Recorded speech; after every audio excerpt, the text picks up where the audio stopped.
I never believed a single moment could break a man. But that was before I watched the woman I loved walk out of my life without even looking back. As if everything we shared meant nothing. Her name was Alina, my first love, my best friend. The girl I once believed would spend her forever with me. And the girl who shattered me with 8 words. "You're not enough for the life I want." Those words still echo inside me. Months later, the last conversation. It was raining that evening, a soft rain. The painful, cinematic kind that makes you feel like the whole world is crying with you. Alina didn't give me much time. "Jason," she said coldly, arms crossed. "You're too small for the future, I imagine." I stared at her. Small. My voice cracked despite me trying not to sound weak. "We were planning a life together." "We planned nothing," she replied. "You planned." I listened. She didn't raise her voice. She didn't cry. She just stabbed me with every word while staying perfectly calm. "Alina, if you're unhappy, I'm marrying someone else," she cut in. It felt like the ground vanished under my feet. "What?" I forced the word out, barely breathing. She looked at me like my heartbreak was an inconvenience. "He's successful. He knows what he wants. He can give me the life you never will." My chest tightened. "And I never loved you the way you loved me," she said softly. That was the killing blow. The night I broke. I remember walking home that night, soaked under the rain. People passed me like I was invisible. My hands shook. My heartbeat was loud in my ears. Everything felt unreal. At home, I fell to my knees and finally let myself collapse. I begged the universe for the pain to stop. I begged for her to come back. I begged for just one reason to believe everything wasn't a lie. But nothing changed. Days became weeks. I stopped eating. I stopped going out. My friends stopped calling because I never picked up. I was a ghost, alive but empty. Until one night, something snapped inside me. Not anger, not revenge, just clarity. If she thinks I'm worthless, I will become someone she can never reach again. The rise. I started small, waking up early, running, eating right, learning things I'd always ignored, then bigger things. I upgraded my job, took courses, learned skills, invested, started a side business. I worked like a machine. Every failure made me hungrier, and for the first time in my life, I wasn't living for someone else. I was fighting for me. Months passed, and slowly, my life started shifting. I became sharper, karuma, stronger, more confident. People began noticing. Friends returned. Opportunities came. I was no longer the broken boy crying over a girl who never cared. I was becoming the man I was always supposed to be. The invitation. One morning, while eating breakfast, I received a message. A digital wedding card. It was her name. Alina with Damian. My chest tightened, but not with pain. With disbelief. She really did it. She left me. And within months, she was marrying someone else. My hands trembled as I scrolled. Then I saw something that made my blood run cold. Location, Crescent Hall. The same venue she once said she wanted for our wedding. I laughed. Not a happy laugh. A bitter, almost amused kind of laugh. She really replaced me that easily. But the universe wasn't done. Below, in a small line. The groom personally invites you.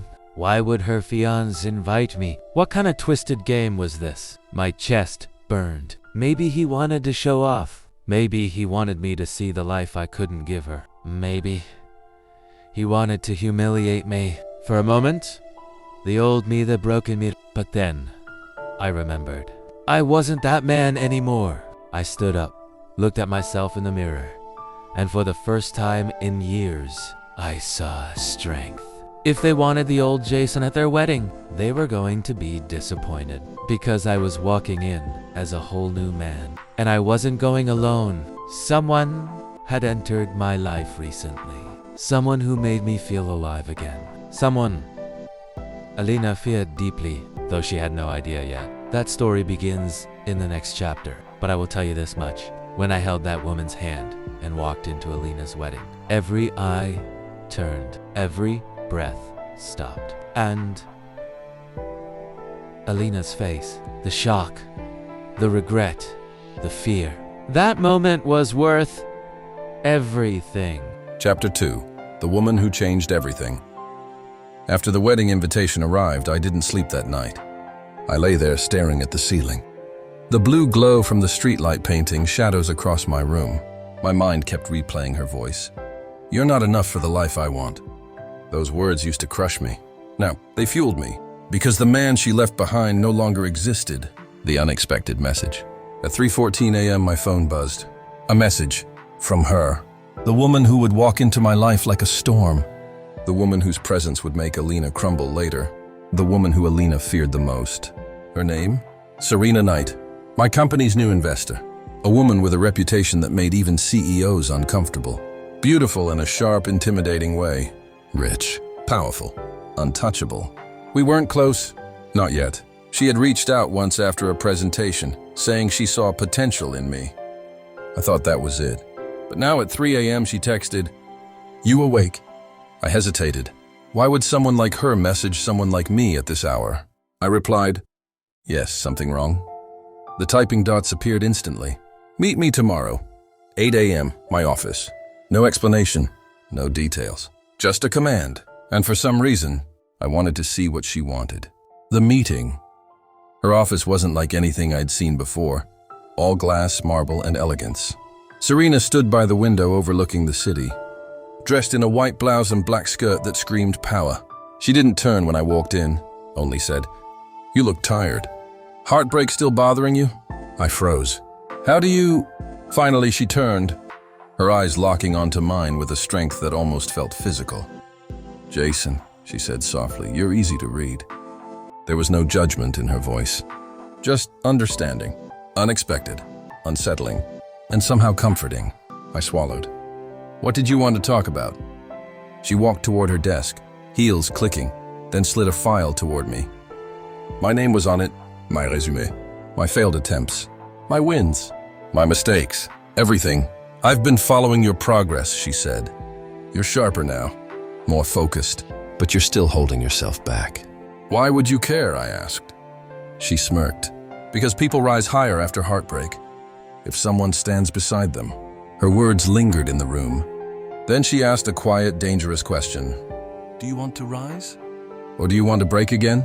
Her offer. Serena stepped closer, lowering her voice. "I can help you rise," she said. "But you have to let go of who you were, completely." I stared into her eyes. Beautiful, sharp, fearless. So different from Alina's selfish, cold gaze. "I don't know if I'm ready," I admitted. "Good," she smiled. "It means you're not arrogant. You're honest. That's rare." She sat on the edge of the desk. "Tell me something, Jason. Why did her wedding invitation shake you?" My jaw tightened. "I don't want her back," I said. "That part of me is gone." "Then what bothers you?" She pressed. The truth slipped out before I could stop it. "I wanted her to see who I've become." Serena nodded slowly. "So, you want closure?" "Maybe." She leaned forward. "Then let me give you the perfect closure." I frowned. "What do you mean?" She stood up again, walked behind me, and placed a hand on my shoulder. "Calm, steady, powerful. Come with me to her wedding." I froze. "What?" Her voice lowered to a whisper. "Let her see the man she lost, and let her see you standing beside the woman she never thought you could get." My heart stopped. That was it. The twist. The moment everything changed. "You want to pretend we're together?" I asked. Serena smirked again, this time softer. "No, Jason, I don't pretend." Her tone was smooth, confident. "Let me ask again," she said quietly. "Do you want revenge, or do you want respect?" My breath caught, because in that moment I realized Serena Knight wasn't helping me heal. She was preparing me for a war I didn't even know I could win, the beginning of the shift. We talked for hours. Plans, business, life, pain, healing, growth. She understood things about me that I never said out loud. When I left her office, the sun was rising. The sky was golden. The city looked alive. And for the first time since Alina abandoned me, I felt alive too. I didn't know yet what Serena truly wanted. I didn't know what her presence in my life would cause. I didn't know how far things would go. But I knew one thing. Walking into Alina's wedding alone would have hurt me. Walking in with Serena Knight? That would destroy her. And Serena knew that. She wanted that. And maybe, so did I. Chapter 3. The day I finally stopped running. I didn't go home after leaving Serena's office. I wandered through the city. Streets filled with rushing cars, people yelling into phones, the smell of coffee drifting from every corner. But all I heard was Serena's voice. Come with me to her wedding. The idea kept echoing in my head like a heartbeat I couldn't ignore. Not because I wanted revenge, but because for the first time in a long time, I felt like I wasn't alone. The flashback that haunts me. When the sun began to set, I found myself near the river, the same place where Alina once told me, "You're the safest place I've ever had." But 2 weeks later, she left that safe place for a richer man with a better car, a bigger house, and shiny promises. I remember the last conversation we had. I asked, was I never enough? She didn't answer. She didn't need to. Her silence was louder than any words. Standing by the river now, I finally said something I should have said a year ago. I'm done chasing ghosts. The wind carried the words away, and with them, a piece of the old me vanished. The unexpected visitor. When I returned to my apartment, Serena was standing at my door. Not smiling, not smirking, not playing any games. Her expression was serious. "Why are you here?" I asked. "You disappeared," she said. "You weren't picking up your phone." "You sound worried," I teased. "I am," she said without hesitation. Her honesty stunned me. Then she crossed her arms and added, "Before I help you face her, I need to know you won't break when you see her." "I won't," I said. "Prove it." "How?" She stepped closer, almost too close, and looked straight into my eyes. "Tell me the truth. Do you still love her?" The question hit me like a punch to the chest. But the answer came out clean. "No," I said. "Not anymore." Serena studied me for a full second, then nodded. "Good," she said softly. "Because after this, there's no going back. The deal between us." We walked into my apartment. She sat on the couch like she owned the place. Then she handed me a small envelope. "What's this?" I asked. "A suit," she said. "Wear it to her wedding." "You bought me a suit?" "No," she corrected. "I bought you presents." Her confidence was dangerous. Magnetic, overwhelming. "What do you gain from helping me?" I finally asked. She didn't blink. "You rise," she said, "and I rise with you." Then her voice softened in a way I hadn't heard before. "People hurt you because they thought you had no one.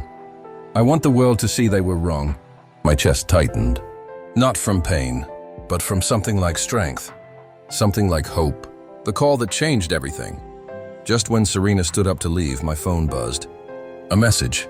From an unknown number. I opened it, and everything inside me froze. It was a picture. Alina's fiancé, holding her waist, smiling. With the caption, "Doesn't she look happier without you?" My vision blurred. I clenched my phone so hard my knuckles went white. Serena stepped closer, reading the expression on my face. "What happened?" I showed her the message. Her eyes didn't widen. She didn't gasp. She didn't panic. Instead, a dangerous smile touched her lips. "Good," she said calmly. "They still think they can break you." She placed her hand on my shoulder. "Now, let's show them they can't." Her voice wasn't comforting. It was sharpened steel. In that moment, I realized something. Alina took my confidence. Her fiancé took my dignity. But with Serena beside me, I was going to take everything back, piece by piece. Starting at their wedding, Chapter 4, the night I finally accepted the truth. The night felt heavier than usual. The city lights flickered through my apartment window, stretching long shadows across the floor. Shadows that looked like memories I was tired of carrying. Serena stood in front of me, arms crossed. Eyes sharp, like she was trying to read the parts of me I kept hidden. "You're not sleeping tonight, are you?" she asked. "No," I admitted. Good. You need to stay awake for what's coming. I frowned. What do you mean? Serena stepped closer, her heels clicking softly on the floor. You think walking into her wedding is the hard part? She leaned in. The real challenge is what you do before you get there. I swallowed. Part of me wanted to ask what she meant. The other part already knew. The truth I'd been avoiding. Serena motioned for me to sit. I sat on the edge of the couch while she paced like someone, preparing a strategy for war. Do you know why Alina's fiancé texted you? She asked. To hurt me, I said. She shook her head. No, he's insecure. I blinked. She continued. Men who win by money always fear losing to a man with heart. You scare him more than you think. I opened my mouth to argue, but she kept going. Alina didn't leave you because you were weak. She left because she wanted comfort. She wanted easy money, not real love. She stopped pacing and looked straight at me. And now she's realizing that comfort doesn't feel like safety. You did.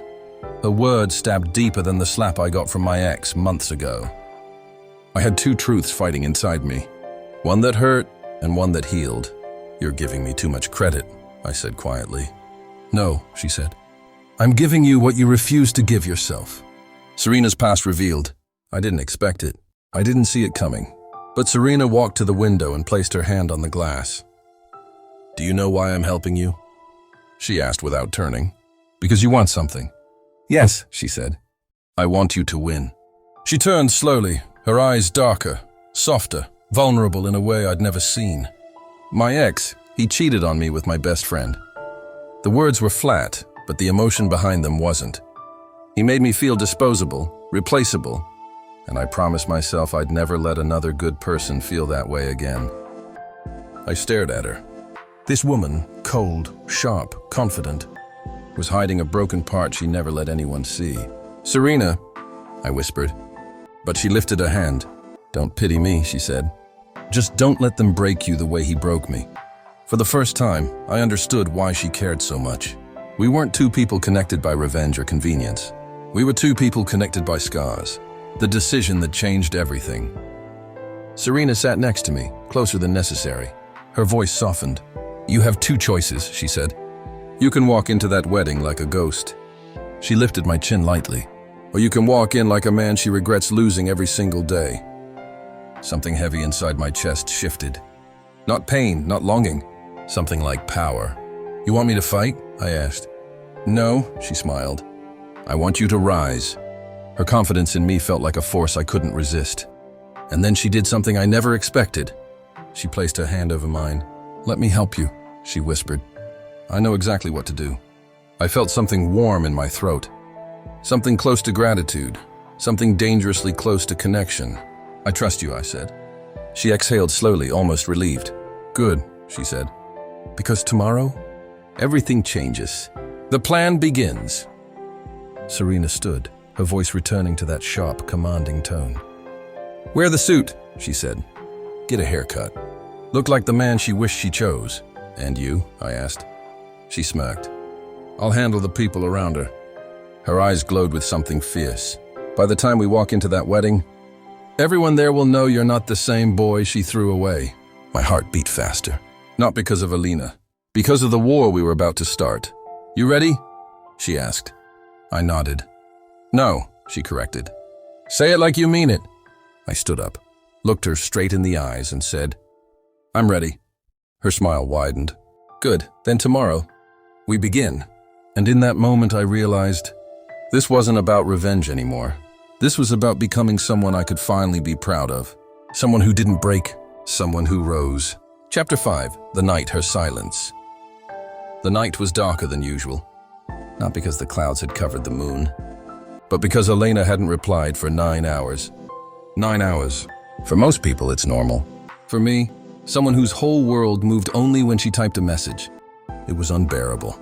I kept my phone on the pillow, screen facing up, hoping it would light up with her name. But it didn't. Not once. I opened our chat for the 47th time. The last message was mine. I hope your day is okay. I miss you. She had seen it, but she didn't reply. And that hurt more than any harsh word ever could. She had the fear I never admitted. I lay there in the dim room, fan spinning slowly. Rain tapping the window like a heartbeat. the kind of rain that makes silence louder. My chest felt tight, not the kind of tightness that comes from sadness, but the type that comes when you're afraid of losing someone who wasn't even yours to lose. I whispered to myself, as if the walls could understand. Why does it feel like she's slipping away? My voice cracked, because deep inside, I already knew. The call that destroyed me. At 1:17 a.m., my phone finally buzzed. My heart jumped, but it wasn't her message. It was a call. From her mom. My face went pale. My fingers trembled as I answered. Hello? Her mother's voice was shaky. Are you close to Alina? My throat tightened. Yes, why? What happened? A pause. Only rain and static. Then, she had an anxiety attack tonight. She wasn't breathing properly. She kept whispering your name. My heart shattered. Completely. I sat up immediately, every nerve in my body shaking. Is she okay now? Please tell me she's okay. She's stable. But she won't speak. She just keeps staring at her phone. Another pause. I think she's waiting for you. My eyes filled instantly. And when love isn't a choice, I wanted to run. Run straight to her. Hold her hand. Tell her she wasn't alone. But I was miles away. Just a voice. Just a message on her screen. And yet, somehow, I mattered to her. Enough that she whispered my name when she couldn't breathe. Enough that she waited. Enough that she broke because I wasn't there. Tears finally escaped my eyes as I whispered, Tell her I'm here. I'm not going anywhere. At our call at 2:04 a.m. Her mom passed her the phone. Silence. Heavy. Fragile. Painful. Elena? I whispered. A shaky breath. Then a soft, broken reply. I thought you didn't want me anymore. Those words stabbed deeper than anything. I was waiting for you, she whispered again, voice trembling. I needed you. I closed my eyes, holding my breath. I'm here, I said. I'm right here. You don't ever have to face nights like this alone. Not while I'm alive. She sniffed softly. I'm sorry. I'm just scared. And for the first time ever, I said it out loud. I'm scared too. Because losing you would destroy me. The line went quiet. But it was the kind of quiet that heals instead of hurts. She whispered, Stay with me tonight. Just talk. And I did, because I loved her more than she would ever understand. Chapter 6. When Love Begins to Heal. The house felt warmer than usual that morning. Not because of sunlight, not because of comfort, but because she was finally letting her guard drop, even if only by 1 inch. For the first time since she came into my life, she didn't look at me with fire or hatred or anger. She just looked tired, and sometimes tired hearts tell the truth more than angry ones. She walks into the kitchen. She entered the kitchen silently, wearing one of my oversized shirts. Still not mine, still not ready to accept anything, but something about the way she stood there felt different. She slowly sat at the table, fingers tapping on the wood. I placed a cup of tea in front of her. She didn't thank me, but she didn't push it away either. Progress. Her voice came out small, almost fragile. Why did you buy me? My chest tightened. She had asked it before, but this time she wanted the truth. Not a fight. I sat across from her, hands folded. Because I could see you were living a nightmare, I said. And I knew if someone didn't intervene, you'd never survive. She stared at the steam rising from the cup. Her stepfather had broken her. Her mother had abandoned her. And I was the stranger trying to rebuild what they had destroyed. A new kind of silence. For the first time, she didn't argue. She didn't call me a liar. She didn't accuse me of owning her. Instead, she whispered, I still hate them. Good, I answered softly. Some people deserve it. Her eyes finally met mine. This time there was no fire, only confusion, pain, and a tiny spark of trust trying to grow. And she finally speaks her heart. Her voice trembled. I don't know how to live in a house where I'm not scared. I leaned forward gently, then leaned slowly. I'm not going anywhere. She looked down, a tear falling onto her hand. But she didn't hide it. She didn't wipe it quickly like before. She let herself feel it. And then she whispered something I never expected. Can you just stay close today? My heart dropped. Not out of excitement, but out of realization. She wasn't fighting me anymore. She was fighting her past. So I nodded. I'll stay as long as you need me. On the first smile. Later that afternoon, when we watched the rain from the living room window, she smiled. Small, soft, barely there. but real. And I knew this was the moment. The moment she wasn't surviving with me, she was starting to live with me. Chapter 7. When broken hearts finally choose each other. The rain had stopped that night, but inside the house, something else had begun. A quiet warmth, a fragile peace, a slow connection neither of us expected. She stood at the doorway of my room, her fingers nervously twisting the sleeve of her shirt. "Can I stay here tonight?" Her voice shook, not from fear, but from something gentler, something new. I didn't move closer. I didn't touch her. I didn't risk breaking the moment. I just nodded. "You can." She stepped inside quietly, like someone entering a place they were scared to disturb. Her eyes scanned the room, not searching for danger, searching for safety, and she found it. She sat on the bed slowly, back pressed against the headboard, knees pulled close. Not because she was scared of me, but because she was scared of the world. I sat on the chair across the room, giving her space. "You don't have to sit so far," she whispered. That single sentence was the end of every wall she had ever built. I moved to the edge of the bed, sitting a foot away. She didn't pull back. That alone felt like a miracle. She finally tells me everything. No anger, no shouting, no trembling. Just honesty.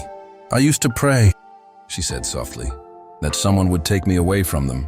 Anyone, even a stranger." Her voice cracked. "They broke me, piece by piece, every day, and I thought that's all life would ever be." I clenched my jaw, not out of anger at her, but anger at the monsters who raised her. Then she looked up at me, eyes red but brave. "But you didn't treat me like something you owned. You treated me like someone worth saving." Her hand moved toward mine, slowly, shaking, but with choice. She placed her fingers on top of mine, not holding, just touching, a soft connection, a quiet decision. "I don't want to run anymore," she whispered. "I just want to stay with you." The first time she chooses me by herself. I didn't kiss her. I didn't pull her into my arms. I respected the moment too much. Instead, I placed my other hand over hers gently. "If you stay," I said, "you stay because it's your choice, not because of your past." Her eyes softened. "It is my choice." And for the first time since she entered my life, she leaned her head on my shoulder, not out of fear, not out of debt, not out of desperation, out of trust. A trust built slowly, painfully, beautifully. The kind of trust broken hearts only give once. Her final words that changed everything. As she closed her eyes, still leaning on my shoulder, she whispered, "You didn't save me. You gave me a reason to save myself." My heart broke and healed at the same time. And in that quiet room, with rain drying outside, with pain fading inside, we finally became something the world never allowed us to be. Two wounded souls who chose each other, freely.